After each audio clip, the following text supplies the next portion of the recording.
아멘. 서아프리카에 기적의 열매라는 것이 있다고 합니다. 크기가 커피 콩만한 크기래요. 제가 그래서 커피 원두 하나를 갖고 왔습니다. 여러분 보이시나 모르겠어요. 요만한 크기에 커피 콩 크기만한 크기에 이렇게 작고 빨간색의 열매라고 합니다. 이름이 테이스트 베리라고 하는 열매인데, 이 열매가 그렇다고 특별히 당이 많이 함유되어 있는 그런 열매도 아니고 아주 유별나게 단맛이 나는 그런 열매도 아니라고 합니다. 그런데 이 열매와 함께, 요만한 크기의 열매와 함께 쓴 거든 단 거든 함께 먹었다 하면 무조건 맛이 다 무슨 맛이 날까요? 단맛이 난다는 거예요. 레몬 한 조각과 이 테이스트 베리, 이 기적의 열매를 함께 먹으면 마치 설탕껌을 씹는 것 같은 그런 맛이 난답니다. 놀랍지 않으세요? 별로 안 놀라시네요. 그렇죠? 레몬 안 드셔보셨죠? 레몬하고 이 기적의 열매라고 하는 그 열매를 함께 먹으면 설탕껌을 먹는 것 같은 그런 맛이 나고, 쓴 맥주와 이 열매를 함께 먹으면 밀크 쉐이크를 먹는 것 같은 그런 맛이 난다는 거예요. 몇 분이 고개를 끄덕끄덕 하는 거 보니까 쓴 맥주를 맛보신 경험들이 있으신가 보네요. 앞에 제가 레몬 이야기 할 때는 아무 미동이 없으시더니 맥주 이야기 할 때는 반응을 하시는 거 보니까 살짝 의심이 가지만 믿기로 하겠습니다. 네. 분명한 것은 쓴 맥주도 요만한 이 기적의 열매라고 하는 이 테이스트 베리가 들어가면 그냥 밀크 쉐이크처럼 그렇게 단 음료로 바꿔진다라는 이야기예요. 무슨 맛이든지 요거 하나만 들어갔다 하면, 요만한 크기의 맛이 열매가 들어갔다 하면 다 뭘로 바뀐다고요? 단맛으로 바뀐다는 이야기예요. 여러분 성경에 보니까 겨자씨만한 믿음만 있으면 된대요.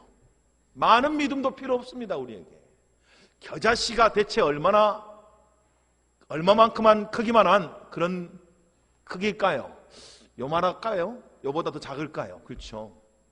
그런데 이 기적의 열매 하나만 들어가면 모든 맛이 다 단맛으로 변하시듯이 성경은 우리 인생에 기적의 열매가 있다라고 말해요. 그 기적의 열매만 들어가면 우리 인생이 다 어떻게 해요? 단인생으로 바뀐다는 거예요. 성경이 말하는 기적의 열매가 뭘까요, 여러분? 오늘이 추수감사주일이잖아요, 여러분. 그러니 뭐 이런 이야기하면 하면 이렇게 딱 감이 오셔야 되잖아요, 그렇죠? 그게 감사라는 열매입니다. 감사의 열매가 우리 인생에 들어오면 우리 인생이 바뀐다라고 하는 그런 이야기죠. 4세기 교부이자 황금의 입이라고 불렸던 존 크리소스톰은 감사하는 사람은 축복의 열쇠를 쥐고 있는 사람입니다 라고 그렇게 이야기를 했습니다. 19세기 설교의 황태자였던 찰스 스펄전 목사님은 불행할 때 감사하면 불행이 끝이 나고 형통할 때 감사하면 계속해서 형통해진다라고 말했고, 촛불을 보고 감사하면 등불을 주시고, 등불을 감사하면 달빛을 주시고, 달빛을 감사하면 햇빛을 주시고, 햇빛을 감사하면 천국빛을 주신다라고 그렇게 이야기를 했습니다. 미국의 무리 성경학교 초대 교장을 지냈던 R.A. 토레이 박사님은 감사 충만이 성령 충만입니다 라고 이야기를 했어요. 여러분 성경 전체에 보니까 감사라고 하는 이 단어가 무려 180번 기록되어 있습니다. 하나님의 백성들에게, 그리스도인들에게 감사가 얼마나 중요한지를 역설적으로 우리에게 말해주고 있는 거죠. 무려 180번에 걸쳐서 감사에 대한 이야기를 하고 있다라는 이야기입니다. 아마 감사에 대해서 가장 잘 알려진 성경 본문 중에 하나가 우리가 오늘 읽었던 이 본문입니다. 근데 오늘 이 18절만 읽지 말고 한번 16절부터 다시 한번 볼까요? 이렇게 되어 있습니다. 항상 기뻐하라, 쉬지 말고 기도하라, 범사에 감사하라, 이것이 그리스도 예수 안에서 너희를 향하신 하나님의 뜻이니라 라고 되어 있어요. 이 구절을 현대어 성경은 이렇게 번역해 놨습니다. 밑에 나오니까 여러분 한번 잘 눈으로 따라 읽어주시기 바랍니다. 항상 기뻐하십시오. 언제나 기도에 힘쓰십시오. 어떤 처지에 있든지 감사하는 마음을 잊지 마십시오. 이것은 하나님께서 그리스도 예수를 믿는 여러분에게 바라시는 뜻입니다 라고 되어 있어요. 감사에 대해서 오늘 본문이 뭐라고 말합니까? 어떤 처지에 있든지 뭐하라는 거예요? 감사하는 마음을 잊지 말라는 거예요. 어떤 처지에 있든지 범사에 모든 일 가운데 감사하는 마음을 절대로 잊지 말고 살아라 라고 뭐하고 있죠? 명령하고 계십니다. 하나님이 우리에게 명령하셨는데 범사에 감사해라 라고 명령하셨다고요. 여러분, 하나님은 우리가 할 수 없는 것을 시키시는 분이 아니십니다. 우리가 할 수 없는데 막 우리를 억지로 막 해라 이렇게 하시는 분이 아니란 이야기예요. 하나님이 명령했다는 말은 우리 안에 이미 예수 그리스도로 말미암아 감사할 이유가 있고, 또 우리가 예수를 믿었을 때 우리 안에 주신 그 능력의 영이신 성령으로 말미암아 감사할 수 있는 능력도 있기 때문에 하나님께서 우리에게 뭐라고 말씀하셨다고요? 범사에 감사해라 라고 명령하셨다는 이야기예요. 하겠다는 마음만 먹으면 누구든지 뭐 할 수 있다는 이야기입니까? 감사하며 살 수 있다, 이런 이야기예요. 그러니까 하나님이 감사해라 라고 명령하신 거다, 이런 이야기죠. 그러면서 이렇게 덧붙이셨습니다. 이것이 하나님께서 그리스도 예수를 믿는 여러분에게, 그리스도 예수 안에 속한 여러분에게 바라고 계시는 뜻입니다. 하나님이 예수를 믿는 사람들에게 바라시는 게 있다는 거예요. 그게 뭐라고요? 다른 게 아니고 감사하는 거래요. 감사하는 삶이라는 이야기예요. 왜 그럴까요, 여러분? 왜요? 하나님이 우리를 위해서 자기의 생명도 내어주셨잖아요. 하나님이 우리를 위해서 자기의 모든 것을 내어주셨잖아요. 그러면서 우리에게 바라시는 것, 원하시는 게 하나가 있는데 그게 뭐라고요, 여러분? 감사하는 거라는 거예요. 은혜 받은 자들에게 하나님이 원하신 건 다른 게 아닙니다. 감사하는 마음이에요. 어떤 처지에 있어도 너희들 감사하는 마음을 잊지 말아라, 이런 이야기죠. 온 세상의 창조주이시자 주인 되시는 하나님 아버지께서 우리에게 받고 싶어 하시는 것 한 가지가 감사라고 성경은 말씀합니다. 시편 50편 12절부터 14절까지는 이런 말씀이 적혀 있죠. 새번역 성경으로 보시겠습니다. 내가 배고프다고 한들 너희에게 달라고 하겠느냐? 온 누리와 거기 가득한 것이 모두 나의 것이 아니더냐? 내가 숫소의 고기를 먹으며 순염소의 피를 마시겠느냐?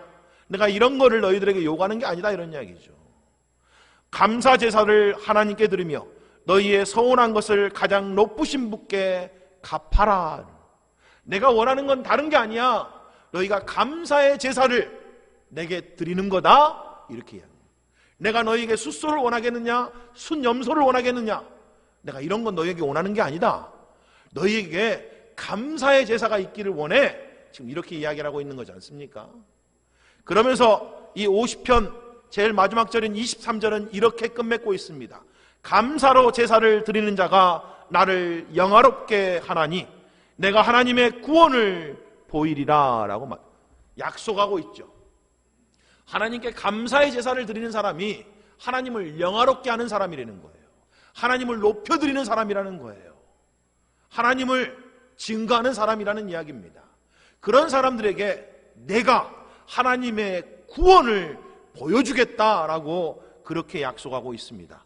참으로 감사는 그래서 축복을 여는 열쇠입니다. 우리가 감사를 하면 하나님께서 우리에게 구원을 베풀어 주시겠다라고 그렇게 이야기하고 있지 않습니까? 범사에 감사하는 마음, 어떤 처지에서도 감사하는 마음을 잃지 않고 살아가는 삶이야말로 예수 그리스도께 속한 모든 그리스도인들에게를 향하신 하나님의 뜻이다, 이런 이야기예요. 자, 여기까지 혹시 모르고 계셨던 분 계세요? 감사해야지요. 그럼요. 아유, 그럼요. 범사에 감사하라. 제가 귀에 못이 박히도록 들어왔던 말입니다. 이거 모르신 분이 어디 계세요? 그렇죠? 사실 다 아는 이야기 아닙니까? 게다가 은혜 받은 사람들이 당연히 해야 되는 거 감사 아니에요? 그렇죠? 세상에서도 친절을 누군가가 나에게 베풀었거나 누군가가 나에게 조그마한 배려를 하면 우리가 반드시 뭐 해야 돼요? 감사해야 되는 게 마땅한 거 아니에요? 그렇죠? 친절을 받았는데 감사하지 않으면 얼마나 그거 못된 거예요. 그렇죠? 인성을 정말 그건 보나만 아니겠어요. 그렇죠?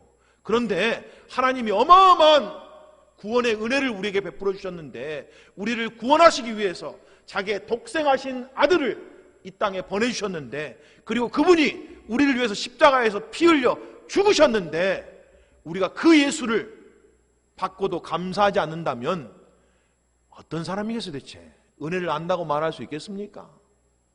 마땅히 감사하는 게 당연한 삶인데 왜 그렇게 우리 안에 감사가 어려울까요?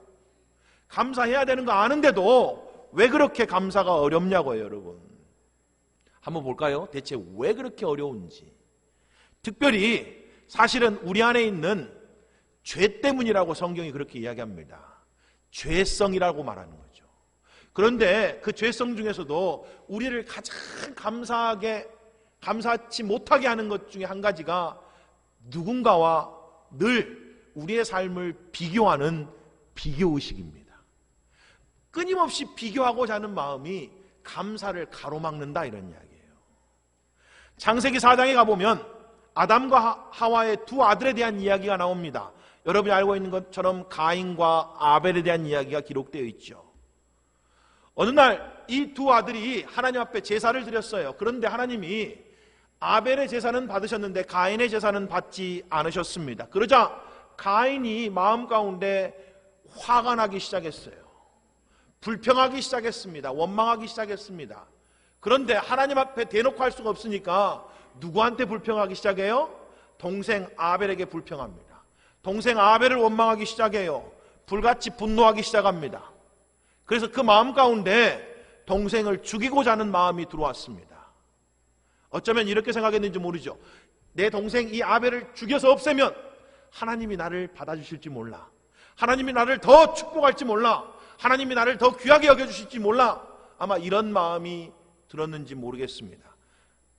경쟁하는 마음, 비교하는 마음이 들어왔죠. 그때 하나님이 이 가인을 이렇게 타이르셨어요. 그게 창세기 4장 6절 7절에 나오는 말씀입니다. 여호와께서 가인에게 이르시되 네가 분하여 함은 어찌 됨이냐, 안색이 변함은 어찌 됨이냐, 네가 선을 행하면 어찌 낯을 들지 못하겠느냐라고 말해요. 너가 선을 행했다면 어찌 네가 그렇게 낯을 들지 못하겠느냐. 그러니까 사실 가인의 하나님 제사를 받지 않으신 이유는 그가 선한 동기가 아니었다는 이야기예요. 어쩌면 마음에 감사가 없었겠죠. 그냥 형식적으로 하나님께 드려야 되니까 드렸는지 몰라요. 그러니까 하나님이 가인의 제사를 받지 않으셨습니다. 그 마음에 선한 동기가 없었다라고 분명히 하나님이 가르쳐주고 계시잖아요. 그렇죠? 이렇게 하나님이 그 마음에 있는 죄를 다스리라고 이야기를 했는데 가인이 하나님의 말씀을 거역합니다. 하나님의 충고를 무시했죠. 그래서 아벨을 들로 불러내서 아벨을 어떻게 해요? 돌로 쳐 죽였습니다. 성경에 기록되어 온 최초의 살인사건이 창세기 4장에 기록되어 있죠.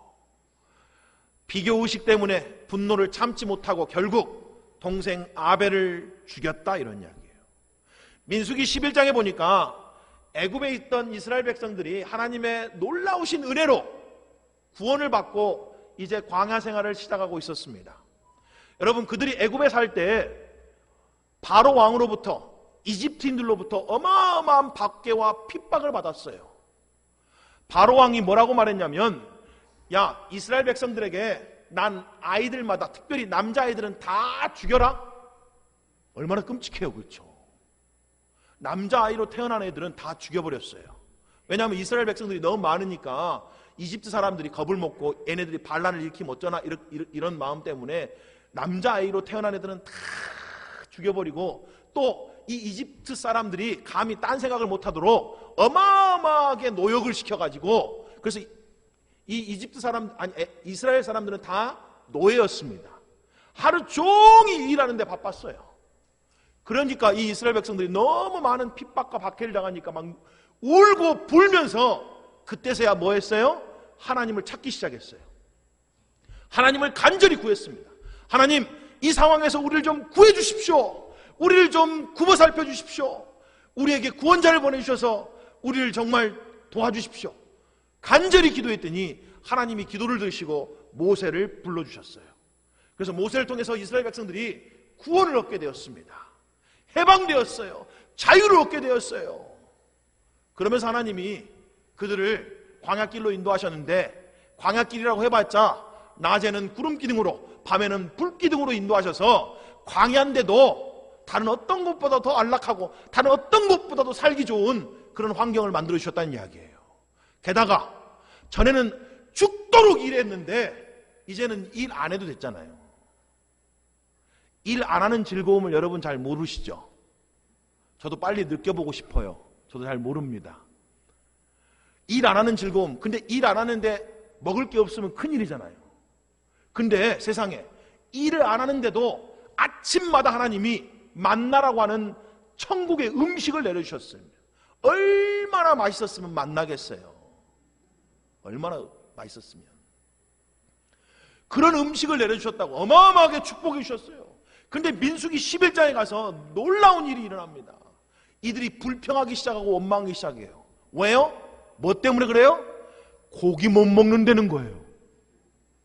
그러면서 이렇게 이야기를 합니다. 5절에 이렇게 나와 있어요. 우리가 애굽에 있을 때에는, 자, 한번 곰곰이 생각해 보자고요. 이들이 애굽에 있을 때 어떤 상태였어요? 노예였어요. 죽도록 일만 했어요. 그리고 아들이 태어나면 죽임을 당했습니다. 사람 대접을 못 받았어요. 애굽에 있을 때는 사실 그럴 때였어요. 근데 그것은 까맣게 잊고 뭘 기억하고 있어요? 노예 생활에서 얻어먹는 것 기억하고 있는 거예요.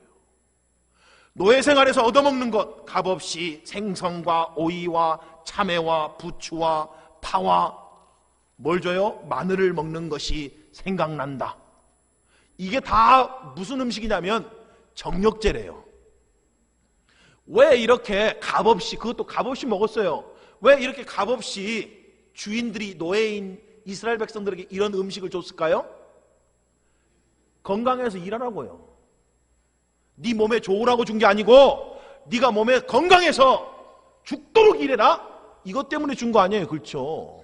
다른 것 때문에 준 게 아니고. 그래서 몸에 좋은 것들을 먹였다는 이야기예요. 마치 사육하듯이. 근데도 자기들이 그렇게 죽도록 노예 생활했던 건 까맣게 잊고 먹은 것만 기억한대요. 그러면서 하나님을 원망하기 시작해요. 만나를 주셨는데도 만나만 주신다고. 너무 이제 맛있어서 맛있는 것도 이제 싫다는 거예요. 그러면서 뭐 먹고 싶대요? 고기 먹고 싶대요. 그래서 하나님이 온 지면에 메추라기를 그냥 보내주셨습니다. 그래서 그냥 몇 달 먹을 만한 고기를 부어주셨어요. 그런데 그들이 이 메추라기 고기를 먹고 있는 중에, 그 고기가 이빨 사이에 끼어 있는 중에 하나님의 진노가 임해서 수많은 사람들이 죽어갔다, 이렇게 말해요. 그게 민수기 11장 33절 34절에 나와 있습니다. 고기가 아직 이 사이에 있어 씹히기 전에 여호와께서 백성에 대하여 진노하사 심히 큰 재앙으로 치셨으므로 그곳 이름을 기브론 핫다와라 불렀으니 욕심을 낸 백성을 거기 장사함이었더라. 욕심을 낸 백성들을 거기 장사했다. 대체 이들은 뭘 잊어버린 거예요? 삶을 비교를 했는데, 처지를 비교했는데 어떻게 처지를 비교한 거예요? 세상에 지금 처지와 애굽 처지를 비교를 했는데 제대로 비교도 못했어요. 사실은요. 그때 얼마나 자기가 괴로웠고 얼마나 힘들었던 것도 비교도 못하고 고작 먹는 거 몇 가지 그거 가지고 비교를 해놓고 그냥 그렇게 원망과 불평을 했다는 거예요. 결혼하신 여러분들, 결혼하기 전에 여러분들이 결혼하려고 얼마나 하나님께 많이 기도하셨어요? 결혼만 하면 좋겠다 그랬잖아요. 솔직하게. 아니었나요? 그래서 하나님이 결혼하게 해주셨더니 이제는 그 마음 다 잊어버리고 왜 내 남편은 다른 남편보다 돈을 더 못 보나? 뭐 이런 생각들로 가득 차 있는 거 아니에요? 왜 더 잘해주지 못하나? 뭐 이런 생각들로 가득 차 있는 거 아니에요? 그렇죠. 우리가 비교하기 시작하니까 우리 안에 뭐가 없어졌어요? 감사가 없어졌다는 이야기예요. 여러분, 우리 자식들 다 집에 가면 하나하나가 얼마나 귀한 자식들이에요. 또 특별히 뭐 예전에 세월호 사건 이런 것들을 보면 정말 가슴 아픈 사건인데, 한편으로는 우리 자식들 보면서 야, 건강하게 살아준 것만 해도 너무너무 감사하구나 이런 마음이 들었잖아요. 그런데 어느 순간 왜 옆집 애는 그렇게 좋은 대학을 가냐고요. 왜 희한하게 가족 중에 고모 아들, 이모 아들들은 그렇게 좋은 대학 가냐고요. 좋은 학교 가고. 그러고 나면 우리 마음이 또 뒤집히잖아요. 니는 뭐냐 이거. 니는 뭐하는 인간이냐 뭐 이러면서. 그렇잖아요. 왜 그런 거예요, 여러분? 비교하는 마음 때문에 그런 거 아니에요? 그렇죠. 비교하는 마음 들어오니까 감사가 사라지고 우리 안에 원망과 불평이 들어오기 시작하는 거 아닙니까, 여러분? 여러분, 평소에는 늘 감사하며 살아야지. 그래, 모든 것이 다 하나님의 은혜지. 우리가 이런 마음으로 살려고 하잖아요. 근데 희한하게 동창회 갔더니 세상에 전에 나보다 못했던 순자 말자가 세상에 민국옷도 쫙 입고 명품 가방 딱 끼고 들어와서 남편 자랑을 딱 하는 순간 모든 것이 무너지잖아요. 그래서 그날 저녁에는 네가 밥을 먹든지 말든지 네가 알아서 해라 이러잖아요. 그래서 우리 남편들이 아내가 동창회 간다는 마음이 조마조마하잖아요. 주여 굽어 살펴주시옵소서 막 이런 기도가 막 간절히 나게 나오잖아요. 또 누구 만나서 또 어떤 이야기를 들을까 막 가슴이 쿵쿵쿵 뛰잖아요. 그렇잖아요? 왜 그런 거예요, 여러분? 비교하기 시작하니까 그런 거 아니에요. 마태복음 20장에 보니까 포도원 품꾼에 대한 비유가 나옵니다. 포도원 주인이 이른 아침부터 밖으로 나가서 품꾼들을 샀습니다. 제3시, 그러니까 우리 시간으로 말하면 아침 오전 9시에, 또 제6시 정오 12시에, 제9시 오후 3시에 나가서 일꾼들을 사서 포도원에서 일하게 했습니다. 그러면서 그들하고 약속을 했어요. 내가 너희들이 일하면 한 데나니온을 줄게. 이렇게 약속을 하고 그들을 안에 들려서 일하게 했습니다. 그런데 이 포도원 주인이 제11시, 그러니까 우리나라 시간으로 오후 5시에도 나갔어요. 그랬더니 거기에 아직도 일을 찾고 있는 사람들이 있는 거예요. 그래서 야, 니들도 가서 일해! 이렇게 된 거예요. 그리고 이제 하루가 끝났습니다. 보통 6시에 일이 끝난답니다.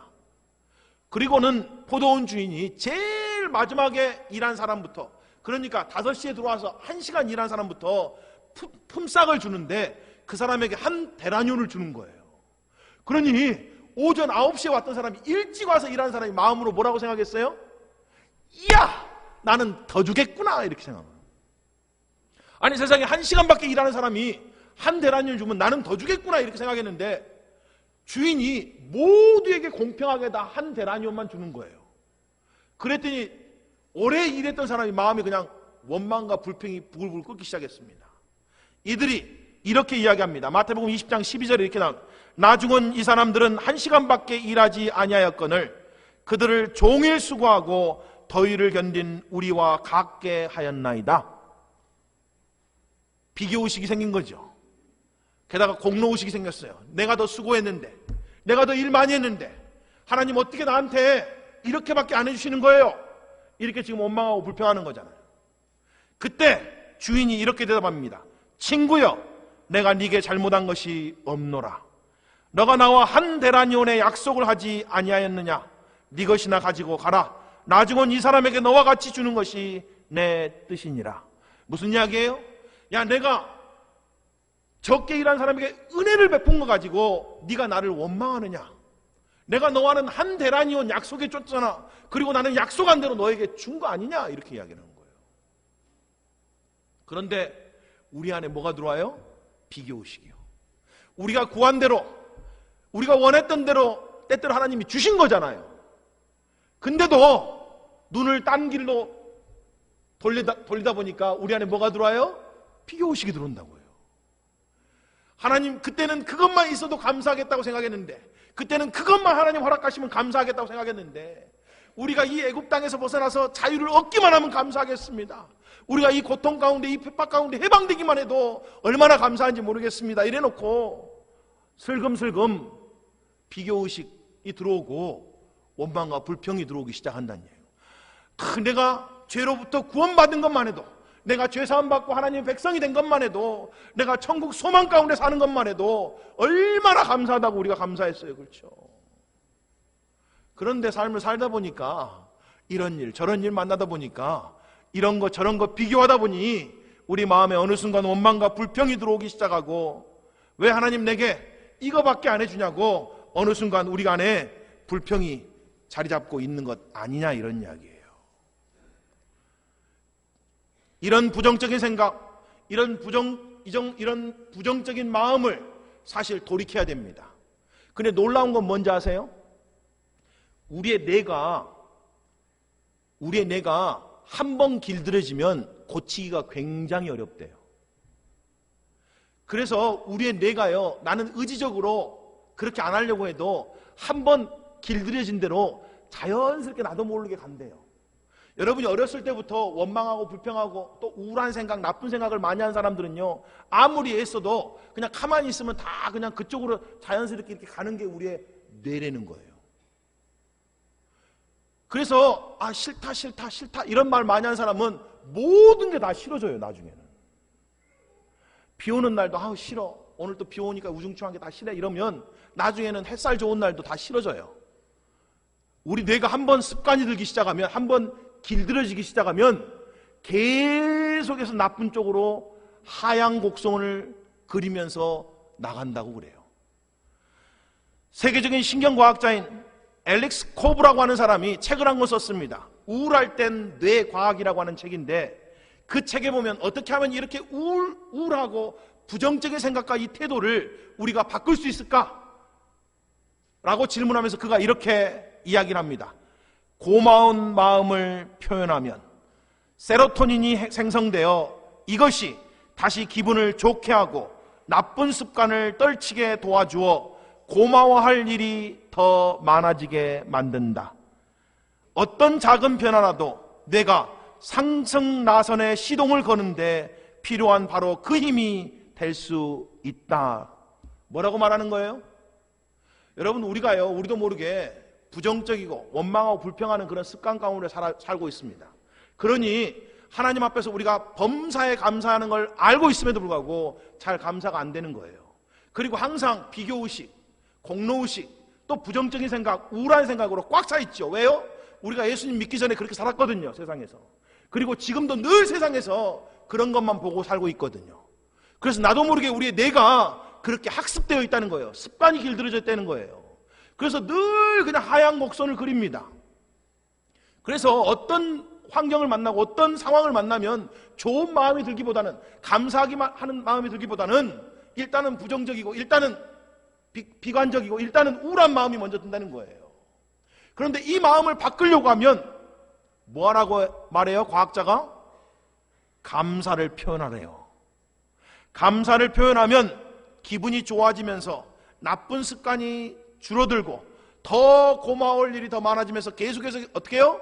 우리의 뇌가 다시 상승 곡선으로 바뀐다는 거예요. 작은 것부터 감사하기 시작하라는 이야기예요. 그 감사하는 습관을 만들어내라는 이야기인 거죠. 여러분, 다니엘서 6장 10절에 보면 다니엘에 대한 이야기가 나옵니다. 다니엘이 어떤 사람인가에 대한 이야기가 나오는데, 다니엘서 6장 10절에 이런 말씀이 적혀 있습니다.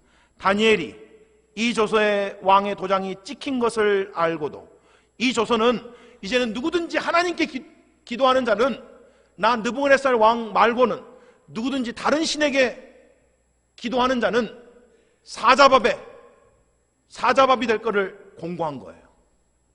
그런 조서가 내려진 것을 알고도 자기 집에 돌아와서 윗방에 올라가 예루살렘을 향한 창문을 열고 전에 하던 대로, 뭐라고요? 전에 하던 대로. 그러니까 이것이 다니엘의 습관이었다고 해요. 하던 대로 뭐합니까? 하루 3번씩 무릎 꿇고 기도하며 그의 하나님께 감사하였더라. 그거의 습관이 뭐예요? 하루에 3번씩 무릎 꿇고 하나님 앞에 기도하면서 뭐 했다는 이야기예요? 자, 기도하면서 뭐 했다고요? 감사했다고요. 여러분, 우리가 오늘 본문 18절 앞에 있는 16절도 읽었잖아요. 쉬지 말고 기도하라. 왜 범사에 감사하라는 말 앞에 쉬지 말고 기도하라는 말이 있을까요? 기도할 때 뭐 하라는 이야기예요? 감사를 연습하라는 이야기예요. 여러분, 기도할 때 감사를 연습하지 않으면 기도하지 않을 때 감사하기는 어렵습니다. 여러분이 하나님 앞에 나와서 기도할 때 하나님 감사합니다라고 기도하지 않으면 절대 일상을 살아가면서 누군가에게 감사합니다 말하기 어려워요. 일상을 살아가면서 여러분이 이런저런 일을 만나면서 여러분 마음 가운데 난 그래도 감사해요 이런 마음 먹기 정말 어렵습니다. 언제 그런 훈련 안 하면요? 기도할 때 감사하는 훈련을 안 하면요. 그래서 기도할 때 뭐 하라는 거예요? 하나님께 감사하라고요. 여러분, 다니엘은 기도할 때 뭐 했어요? 하나님께 감사했다고요. 그래서 여러분이 기도할 때는 반드시 뭐 해야 돼요? 감사가 들어가 있어야 돼요. 아무것도 염려하지 말고 모든 일에 기도와 간구로 너희 구할 것을 하나님께 뭐 하라고요? 감사함으로 구하라고요. 그래서 기도할 때는 반드시 뭐가 들어가 있어야 돼요? 감사가 들어가 있어야 된다는 이야기예요. 기도할 때 감사하지 못하면 삶 가운데서는 절대 감사를 못 배웁니다. 그래서는 기도할 때마다 마지막 몇 분은 감사로 마쳐요. 하나님 감사합니다. 하나님 그래도 감사해요. 여러분, 정말 눈물로 감사했던 기도가 있습니까? 저는 그런 경험이 있어요. 여러분, 눈물로 감사의 기도를 드린다는 게 어떤 상황인지 아세요? 내가 원했던 것이 아무것도 안 됐을 때, 내가 기대했던 것들이 아무것도 안 이루어졌을 때, 그때가 정말 눈물 나는 때잖아요. 근데 그때 하나님 앞에 무릎 꿇고 그때 기도하면서 하나님 그래도 감사해요. 나 하나님 그래도 감사하기를 결단합니다. 나 하나님 그래도 하나님이 모든 것을 합력해서 선을 이루실 것을 믿기 때문에 그래도 하나님 감사하고 또 감사하고 또 감사해요. 이렇게 기도한다는 이야기예요. 그게 기도 가운데 안 나오면 절대 일상생활에서 안 나옵니다. 지금 그 이야기 하고 있는 거예요. 우리가 언제 감사를 습관 들여야 됩니까? 언제 감사를 훈련해야 되냐고요. 여러분이 기도할 때요. 그래서 오늘 본문이 항상 쉬지 말고 기도해라 이 말하고 딱 같이 붙어있다 이런 이야기입니다. 쉬지 말고 기도할 때 범사에 감사하게 된다 이런 이야기예요. 기도할 때 배우자에 대해서 감사해 보셨습니까? 여러분, 기도할 때 부모에 대해서, 자식에 대해서 감사해 보셨어요? 여러분이 기도할 때 배우자나 부모나 자식에 대해서 감사해 보지 못했으니까 일상생활에서 감사가 안 나오는 거예요. 여러분, 기도하시면서 여러분의 직장과 일터를 위해서 감사해 보셨습니까? 그러니 여러분이 직장 가서 일하는 데 가도 감사하는 마음이 안 생기는 거예요. 여러분, 여러분의 건강을 위해서 감사해 보셨어요? 여러분에게 주신 하나님의 은혜에 대해서 감사해 보셨어요? 여러분에게 주신 그 삶에 대해서 여러분 감사해 보셨습니까? 여러분, 교회에 대해서 얼마나 감사해 보셨어요? 기도할 때요. 기도할 때 하나님께 감사함이 없으니까 우리가 여기 와도 별로 감사하지 않는 거예요, 사실은요. 여러분과 함께 신앙생활하는 형제자매들 위해서 감사해 보셨어요? 교회 집사님들, 목자님들 위해서 감사해 보셨습니까? 정말 나와 함께 신앙생활하는 이분들을 위해서 함께 한다는 것 때문에 감사해 보셨냐고요. 그거 안 하니까 기도할 때 실상생활에서 감사가 안 나온다고요. 그러니 감사합니다. 정말 감사해요. 함께 예배하는 건 너무 감사해요. 이런 마음 안 생긴다는 이야기예요, 여러분. 성경이 지금 우리에게 그거를 가르쳐주고 있는 겁니다. 설마 기도 안 하시는 건 아니겠죠? 오늘 주제는 기도가 아니니까 설마 제가 거기까지는 이야기 안 하겠어요. 설마 쉬지 말고 기도하라 그랬는데 기도 안 하면 감사 안 나오는 건 너무 당연한 거죠. 나 감사하고 싶은데 안 돼요. 기도를 안 하는데 감사하고 싶은 거 안 되는 건 너무 당연한 거 아니에요. 하나님 앞에 나와서 기도하는 사람만이 범사에 감사하는 하나님 말씀을 붙잡고 순종하기로 결단할 수 있는 것이지, 내가 기도 안 하고 있는데 자연스럽게 감사가 나오는 건 아니다, 이런 이야기예요. 다니엘은 하루 3번 습관대로 하나님 앞에 무릎 꿇고 기도했습니다. 그리고 기도할 때마다 뭐 했다고요? 하나님께 감사했다고요.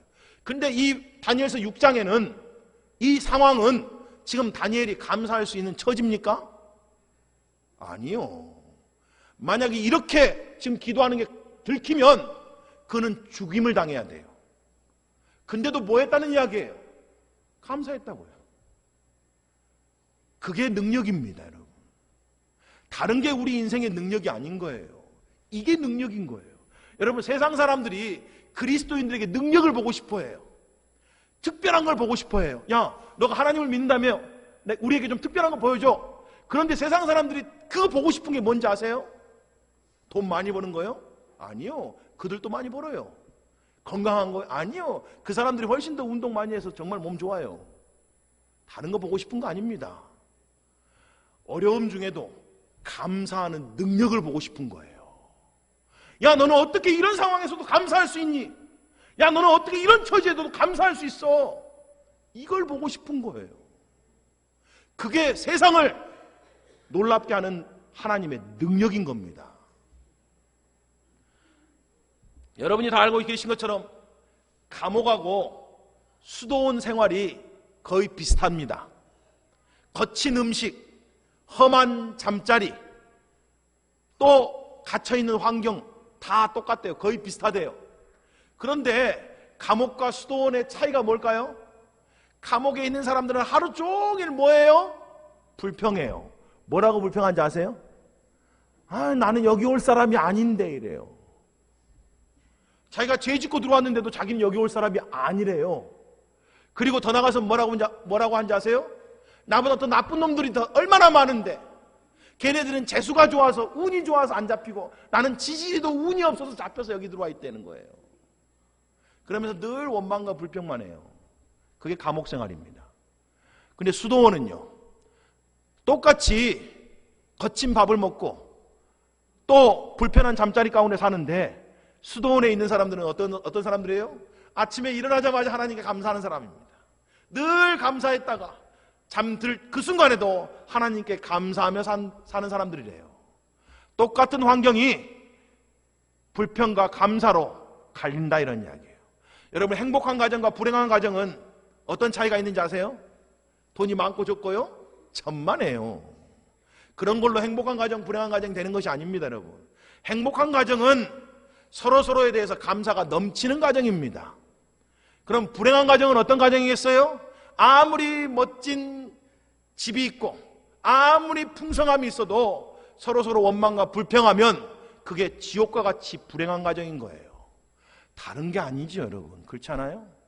교회도 마찬가지 아닙니까? 아무리 좋은 건물, 최첨단의 시설을 갖추고 있어도 교회 공동체 안에 원망과 불평이 가득하면 그 교회는 지옥과 같은 교회죠. 그래서 성경은 우리에게 뭐라고 말합니까? 불평과 원망을 경계하십시오.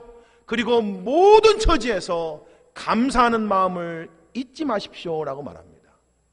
여러분 마음 가운데 비교하고 싶은 마음, 여러분 마음 가운데 부정적이고 우울한 마음이 들려고 하면 즉각 뭐라고 해야 돼요? 하나님 감사합니다 해야 돼요. 하나님 그래도 감사해요. 하나님 그럼에도 불구하고 감사할게요. 나는 하나님의 말씀을 순종해서 범사에 감사하기로 결단했습니다. 이렇게 기도하셔야 된다고요. 그러면 점점 여러분의 삶에 감사할 거리가 많아진다는 거예요. 모든 것이 하나님의 은혜로 바뀐다는 이야기예요. 그럴 때 우리가 사도 바울처럼 하나님, 나의 모든 것은 하나님의 은혜입니다라고 하는 고백이 나올 수 있는 거예요.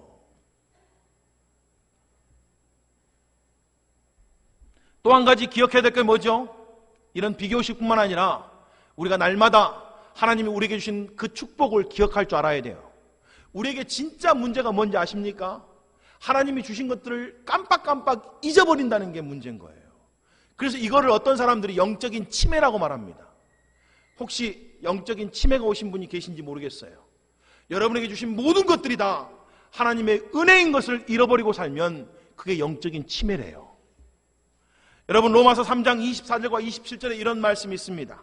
그리스도 예수 안에 있는 속량으로 말미암아 하나님의 은혜로 값없이 의롭다 하심을 얻는 자가 되었느니라. 27절은 이렇게 되었죠. 그런즉 자랑할 때가 어디냐? 있을 수 없느니라. 무슨 법으로냐? 행위로냐? 아니라 오직 믿음의 법으로니라 라고 되어 있어요.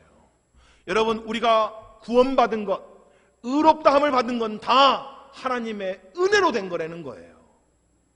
그러니 우리에게 자랑할 것이 있다 없다? 없다, 이런 이야기예요. 그런데 우리가 이 모든 것이 다 하나님의 은혜로 됐다는 사실을 잊어먹고 산다는 이야기예요. 그러니까 뭘 안 해요? 감사치 않는다고요.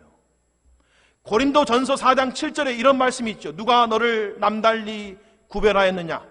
네게 있는 것 중에 받지 아니한 것이 무엇이냐? 뭐라고 말해요? 너에게 있는 것 중에 하나님이 주시지 않는 게 어디 있냐? 이런 이야기예요. 오늘 너희가 호흡할 수 있는 것, 오늘 너희가 기도할 수 있는 것, 오늘 너희가 여기 나와서 예배할 수 있는 것, 다 누가 주신 은혜냐? 지금 이야기하고 있는 거잖아요. 너희가 가정생활 할 수 있는 것, 일할 수 있는 것, 직장생활 할 수 있는 것, 오늘 여기까지 살아올 수 있는 것, 대체 누구에게 받은 은혜냐? 지금 이렇게 말하는 거잖아요. 내 힘으로 살았는데요? 이렇게 말하는 사람 있어요? 내 능력으로 살았는데요? 이렇게 말하는 사람 있습니까? 내 지혜로 살았잖아요? 이렇게 말할 사람 있어요? 성경은 뭐라고 말해요? 다 받은 것 아니냐? 이렇게 말해요. 다 내가 준 것 아니냐? 이렇게 말해요. 그런데 우리가 어느 순간 다 잊어버렸어요. 그리고 감사치 못하고 사는 거 아니에요, 여러분.